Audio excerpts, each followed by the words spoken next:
3장 1절에서 15절까지의 말씀.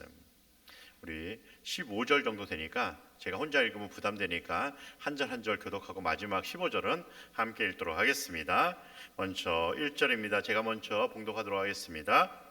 너는 그들로 하여금 통치자들과 권세 잡은 자들에게 복종하며 순종하며 모든 선한 일 행하기를 준비하게 하며.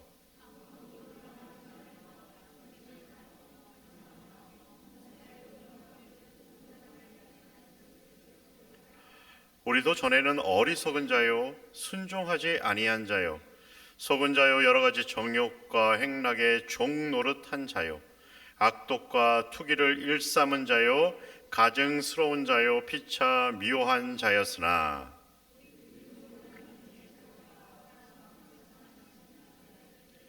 우리를 구원하시되 우리가 행한 바 의로운 행위로 말미암지 아니하고 오직 그의 긍휼하심을 따라 중생의 씻음과 성령의 새롭게 하심으로 하셨나니.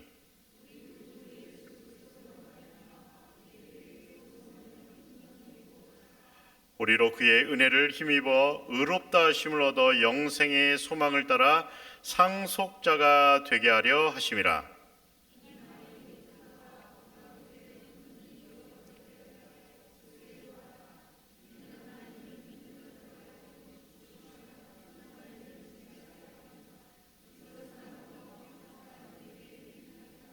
그러나 어리석은 변론과 족보 이야기와 분쟁과 율법에 대한 다툼은 피하라.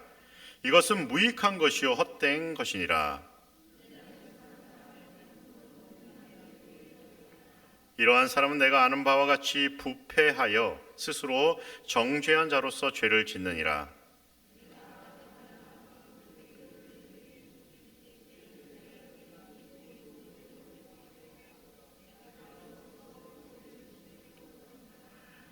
율법교사 세나와 및 아볼로를 급히 먼저 보내어 그들로 부족함이 없게 하고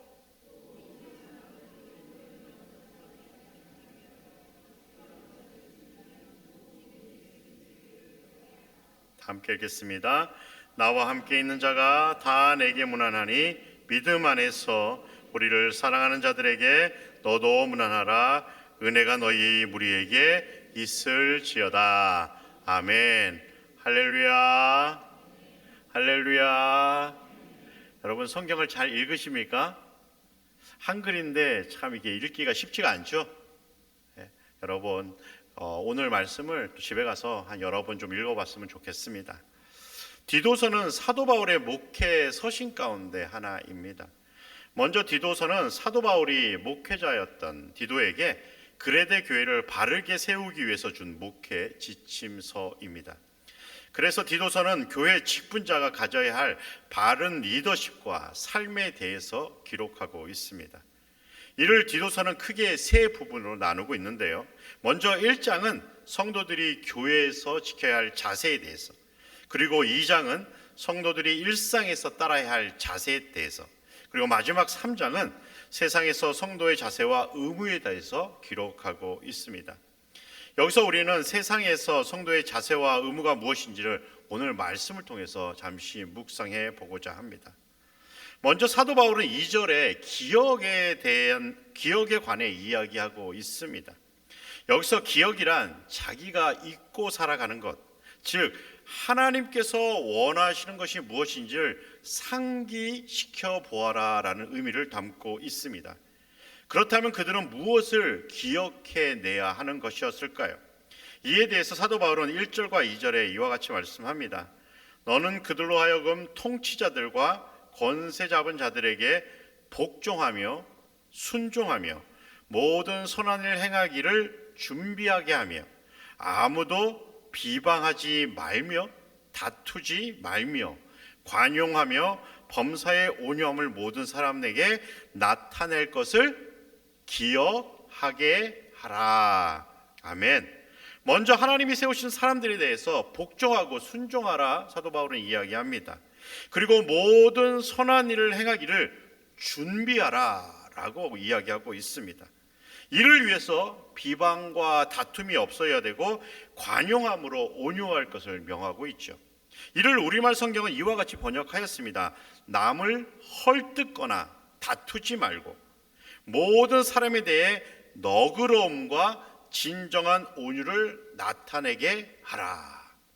남을 헐뜯거나 다투지 않고 모든 사람에 대해 너그러움과 진정한 온유를 나타내게 하라.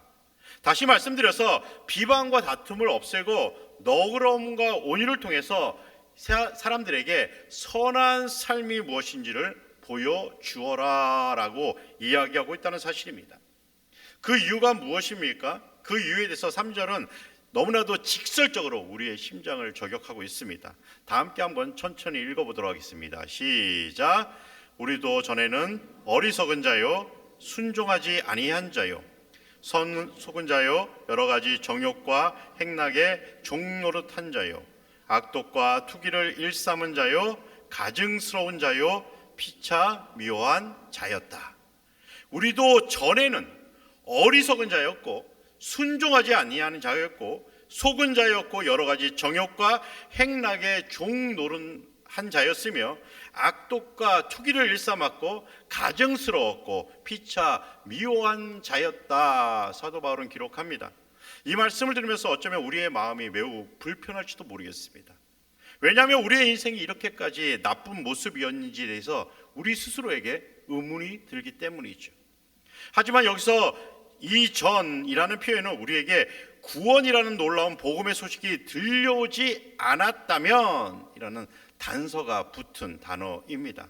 만일 우리에게 구원이 없었다면 우리는 죄의 노예가 되어 살아갈 수밖에 없다는 사실입니다. 앞선 표현들은 모두 죄의 노예가 된 사람들의 모습인 것입니다. 이를 다른 말로 우리는 본성이라 표현하기도 합니다.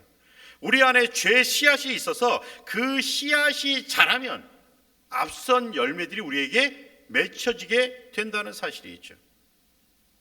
어리석음의 열매, 불순종의 열매, 속임의 열매, 정욕과 행락의 열매, 악독과 투기의 열매, 가증의 열매, 그리고 미움의 열매인 것입니다. 사도 바울이 갈라디아서에서 외치는 성령의 열매와는 너무나도 상반된 열매의 모습임을 우리는 발견하게 됩니다. 다시 말씀드려서 우리에게 구원의 기쁨의 소식이 없다면 성령의 열매가 아니라 육체의 열매, 즉 세상의 유혹으로부터 발생하는 열매가 우리를 통해서 가득 차게 된다는 사실입니다. 그런데 우리는 이 놀라운 진리를 종종 잊어버립니다. 디도가 목회하던 그레데 교회 사람들도 우리와 다르지 않았습니다. 그래서 사도 바울은 그레데 교회를 목회하는 디도에게 2절에서 기억이라는 단어를 통해서 너희들이 무엇을 잊고 살아가는지를 상기시켜 보라고 이야기하고 있는 것입니다. 우리는 이 세상에 살아가면서 하나님께서 기뻐하시는 일이 무엇인지보다 내가 기뻐하는 일이 무엇인지에 더 집중하며 살아갑니다. 그러면 교회에서 배웠던 많은 말씀들이 우리의 기억 속에서 점점 잊혀져 갑니다. 그래서 우리가 이 세상에서 어떠한 사람이 되어 살아가는지를 잊게 된다는 사실이죠. 선한 삶을 추구하는 삶을 선택하기보다 자신에게 손해가 되지 않는 일을 사람들은 선택하며 살아간다는 사실입니다. 심지어 어떤 분은 말씀과 우리의 삶에는 너무나도 큰 갭이 있어서 우리는 하나님의 말씀을 따라 살아가는 것이 힘들다라고 이야기하는 분도 있습니다. 그래서 선한 삶을 살아가면서 사람들에게 무시당하고 외면당하기를 극도로 싫어합니다. 물론 어떠한 면에서는 분명 맞는 말씀입니다. 하나님께서 원하시는 착한 삶, 선한 삶을 선택하면 우리는 이 세상에서 너무나도 큰 손해를 볼 수 있습니다. 누가 이 세상을 살아가면서 손해를 보며 살아갈 수 있겠습니까? 그런데 세상은 손해를 입는 사람이 있어서 아름답다라는 이 사실을 혹시 여러분들은 알고 계십니까? 현 시대 우리 주변에서 어처구니 없는 일들이 자주 발생합니다. 기분 좋게 쇼핑하러 갔는데 일면식도 없는 사람이 칼로 찔러서 죽임을 당합니다. 한 고등학생이 술에 취해서 교사를 멈추지 않고 폭행합니다. 교사는 학교에 지원 요청을 합니다. 그런데 교감은 아무도 내보내지 않습니다. 심지어 폭행을 당하는 교사를 보는 학생들도 여럿 있었다고 합니다. 왜 이러한 일들이 우리 주변에서 계속해서 발생하게 되는 것입니까? 죄의 씨앗은 우리의 삶을 아주 조금씩 천천히 갉아먹습니다. 처음에는 자신의 선택이 어떠한 결과를 가져올지 사람들은 알지 못합니다. 하지만 언젠가 자신이 원하지 않는 모습의 열매가 가득한 모습이 되었음을 추후에 깨닫게 될 것입니다. 물론 이러한 일들이 발생하는 이유에 대해서 전문 지식을 갖고 계신 분들이 정확한 진단을 할 겁니다. 아마도 이 모든 진단에 관해서 전문가들은 어떠한 심리적 결과 때문이라 이야기할지도 모르겠습니다. 이를 성경은 본성이라 이야기하고 죄다 이야기하고 있다는 사실입니다. 모든 사람은 죄인입니다. 저도 여러분도 그 모든 사람이 다 죄인입니다. 그런데 사람들은 자신이 죄인임을 인정하고 싶지 않아 합니다. 그것도 바다에 던져져 죽었던 존재였다는 사실입니다. 그런데 이러한 우리를 하나님께서는 도저히 이해할 수 없는 방법으로 우리를 살리셨습니다. 이 방법에 관해서 요한복음 3장 16절에서 19절은 이와 같이 기록하죠. 하나님이 세상을 이처럼 사랑하사 독생자를 주셨으니 이는 그를 믿는 자마다 멸망하지 않고 영생을 얻게 하려 하심이라. 하나님이 그 아들을 세상에 보내신 것은 세상을 심판하려 하심이 아니요 그로 말미암아 세상이 구원을 받게 하려 하심이라. 그를 믿는 자는 심판을 받지 아니하는 것이요 믿지 아니하는 자는 하나님의 독생자의 이름을 믿지 않으므로 벌써 심판을 받은 것이라. 이를 사도 바울은 오늘 디도서 3장 4절과 5절에 이와 같이 말합니다.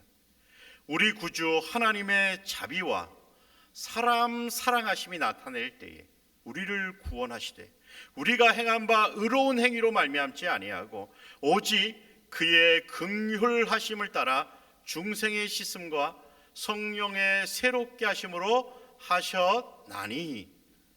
하나님의 자비와 사람 사랑하심으로 우리를 구원하셨다. 사도 바울은 고백합니다. 그런데 이 구원에는 사람의 그 어떠한 노력도 포함되지 않았다는 사실이 있죠. 사람을 사랑하시는 하나님의 완벽한 사랑, 그것 때문에 우리가 구원받았다는 사실입니다. 우리가 지금 이 자리에서 하나님의 자녀로 살아간다는 것은 우리를 사랑하시는 하나님의 완벽한 사랑이 지금도 우리 안에 있기 때문이라는 사실입니다. 이 말은 우리가 감당할 수 없는 하나님의 완벽한 사랑을 받았다면 우리가 이 세상에서 선한 일을 힘쓰며 살아가야 하는 사람이라는 사실을 반증한다는 사실입니다. 다시 말씀드려서 우리가 하나님의 사람으로 구원받은 사랑이었다면 우리가 이 세상에서 큰 손해를 입는다고 할지라도 선한 삶을 살아가는 것을 포기하지 말아야 한다는 의미인 것입니다. 왜냐하면 성도는 단지 교회뿐이 아니라 세상에서도 반드시 감당해야 할 의무가 있기 때문입니다. 그 의무를 예수님께서는 빛과 소금이라 말씀하신 것입니다. 아마 빛과 소금의 역할이 무엇인지 이 자리에 계신 분들은 너무나 잘 알고 계실 것입니다. 먼저 소금은 모든 음식의 기본이죠. 그래서 소금은 우리의 삶에 있어서 공기만큼 중요하다 이야기합니다. 그렇다면 빛은 어떨까요? 제가 어린 시절 많이 불렀던 찬양이 있습니다. 어느 순간부터 이 찬양이 교회에서 잘 들리지 않습니다. 아마도 좋은 찬양들이 많이 나와서일 수도 있겠지만 그만큼 우리에게 빛의 역할이 줄어들었다는 것을 의미하고 있는 것은 아닐까요? 그 찬양의 제목은 작은 불꽃입니다. 아마도 이 찬양을 모두 잘 알고 계시리라 생각합니다. 찬양을 부르기 전에 잠시 1절의 찬양 가사를 한번 들려드리도록 하겠습니다.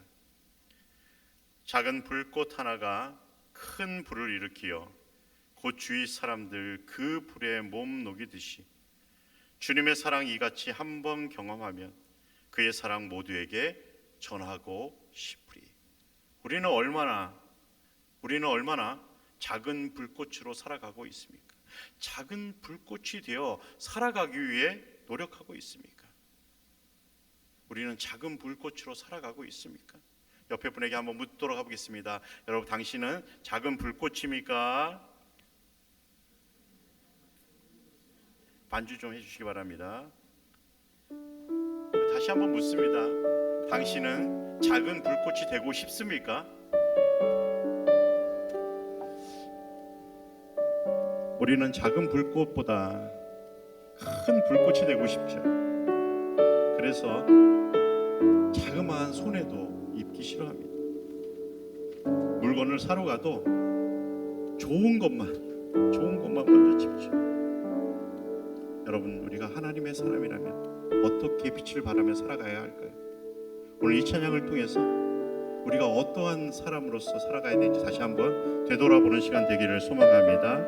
네, 함께 부르겠습니다. 작은 불꽃 하나가, 작은 불꽃 하나가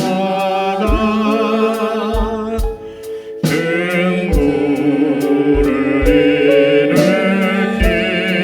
일으키어 고추의 사람들, 고추의 사람들 그 불에 못 넣게 되시. 주님의 사랑도 이같이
하나님께 받은 그 사랑을 얼마나 붙잡기를 소망합니까?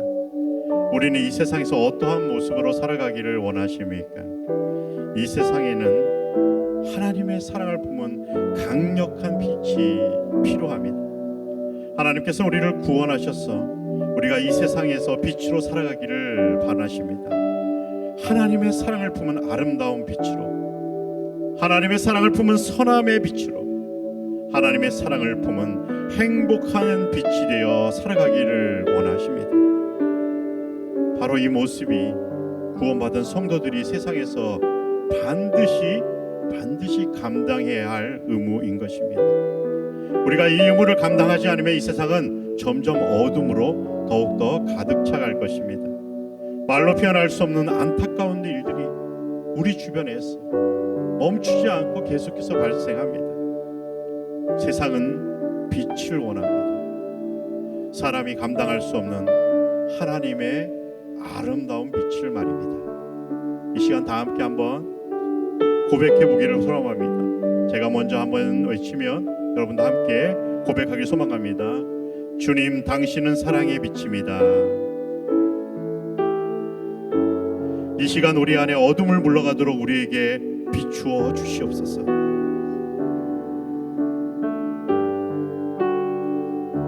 세상에 비치신 예수님, 우리를 비추사 당신의 진리로 우리를 자유로워지게 하소서.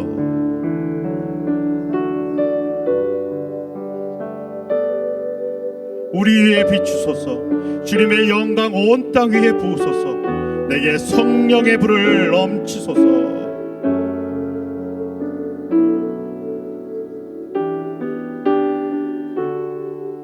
우리 다 함께 한번 읽어볼까요? 은혜와 긍휼을 열방 중에 전할 수 있도록 빛 대신 주의 말씀을, 주의 빛을 우리에게 비추어 주시옵소서. 오늘 이 시간 세상의 빛으로 살아가기를 원하는 열정을 품고 다시 한번 우리의 고백을 찬양으로 고백하며 나가도록 하겠습니다. 주님, 당신은 사랑의 빛입니다. 어둠 가운데 비추어 주시옵소서. 우리의 손을 가슴에 대고 우리의 믿음을 고백하는 시간 갖도록 하겠습니다.